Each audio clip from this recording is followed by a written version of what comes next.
Halo semuanya, salam sejahtera bagi kita semua. Perkenalkan, nama saya Ilmi Baskara Ardanto, NIM 1822172, dan pada kesempatan kali ini saya akan menjelaskan terkait pengaruh pada pengalaman emosional dan ekspresi. Jadi terdapat variabel-variabel yang memengaruhi bagaimana kita merasakan dan mengekspresikan emosi. Dan ada 7, yaitu culture, display rules, technology, emotional contagion, sex and gender, personality, dan emotional intelligence. Untuk pertama itu culture. Jadi ada dua. Yang pertama itu terkait geografi dan subkultur atau subbudaya. Terkait geografi, menurut Montesquieu, orang yang tinggal di daerah bercuaca hangat cenderung lebih ekspresif dibanding orang yang tinggal di daerah bercuaca dingin. Karena cuaca hangat itu membuat kulit menjadi rileks dan saraf menjadi terbuka dengan rasa.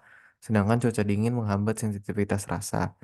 Untuk subkultur sendiri itu, jadi contohnya seperti pada kelompok teater, dia mungkin dapat lebih mengungkapkan dan merespons emosinya dibanding subbudaya lainnya seperti pada tentara Amerika Serikat yang cenderung menghindari treatment untuk PTSD karena memiliki stigma negatif pada militer tersebut. Kemudian faktor yang kedua display rules atau yang berarti aturan tidak tertulis mengatur cara seseorang mengelola dan mengekspresikan emosi mereka, terutama dalam konteks budaya atau sosial tertentu. Display rules itu mencakup 5 hal, yaitu intensification, di mana seolah-olah mengalami emosi yang lebih intens dari sebenarnya, kemudian di intensification, mengalami emosi yang lebih tidak intens dari sebenarnya, simulation, seolah-olah merasakan emosi yang sebenarnya tidak dialami, inhibition, seolah-olah tidak mengalami emosi daripada yang sebenarnya, dan masking seolah-olah mengalami suatu emosi tertentu daripada yang sebenarnya. Kemudian variabel berikutnya adalah teknologi. Jadi penggunaan perangkat teknologi ini belakangan ini membuat orang tidak menyadari bahwa teknologi itu sangat memengaruhi bagaimana mereka merasakan dan mengekspresikan emosi. Terdapat 3 cara bagaimana teknologi memengaruhi perilaku emosi kita. Yang pertama itu teknologi berbasis teks. Maksudnya itu kita tidak bisa melihat ekspresi wajah atau nada seseorang untuk mengetahui apa yang dia rasakan, namun kita bisa memahaminya melewat emoji atau cara penulisan. Kemudian teknologi meningkatkan kesempatan untuk berbagi emosi melalui internet, di mana bisa mendiskusikan pengalaman emosional dengan orang lain melalui ruang obrolan online ataupun kelompok dukungan.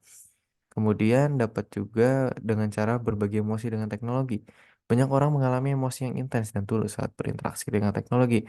Bahkan emosi tersebut dapat memengaruhi hubungan kita dengan orang lain. Misalnya ketika menonton film atau bermain game bersama teman. Kemudian faktor berikutnya itu terkait sex and gender. Jadi perbedaan jenis kelamin biologis atau peran gender ini memengaruhi cara individu mengalami dan mengekspresikan emosi. Seperti pria cenderung melaporkan emosi yang bersifat agresif, sedangkan wanita itu lebih ke perasaan takut, sedih, malu, dan bersalah.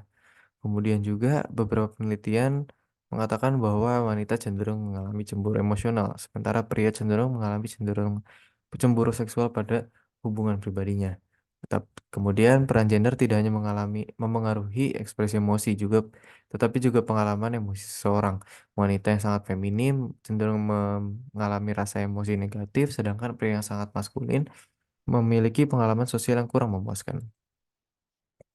Kemudian emotional contagion atau penularan emosi itu proses di mana emosi yang kita rasakan dan ekspresikan dipengaruhi oleh emosi individu di sekitar kita. Seperti contohnya, kita berada di sekitar seseorang yang ceria, sehingga hal tersebut juga bisa membuat kita lebih ceria. Sementara berada di sekitar seseorang yang cemas itu bisa membuat kita ikut merasa gelisah. Kemudian penularan emosi ini dapat terjadi bahkan ketika berkomunikasi secara online.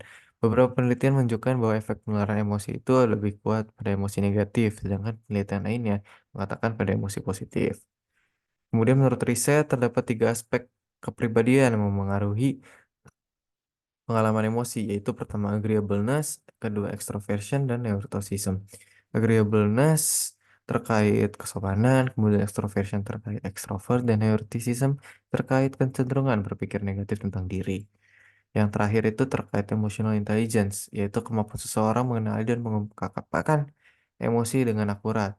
Ketika orang memiliki kecerdasan emosional tinggi, ia akan cenderung mampu mengenali emosi mereka sendiri dan orang lain, kemudian mempertimbangkan emosi saat membuat keputusan, dan lebih mungkin mengekspresikan emosi positif seperti kehangatan dan kasih sayang. Individu yang dengan emotional intelligence tinggi juga dianggap memiliki keuntungan termasuk dalam dunia bisnis karena ia cenderung menghasilkan penjualan yang lebih tinggi. Dan terima kasih. Wassalamualaikum warahmatullahi wabarakatuh.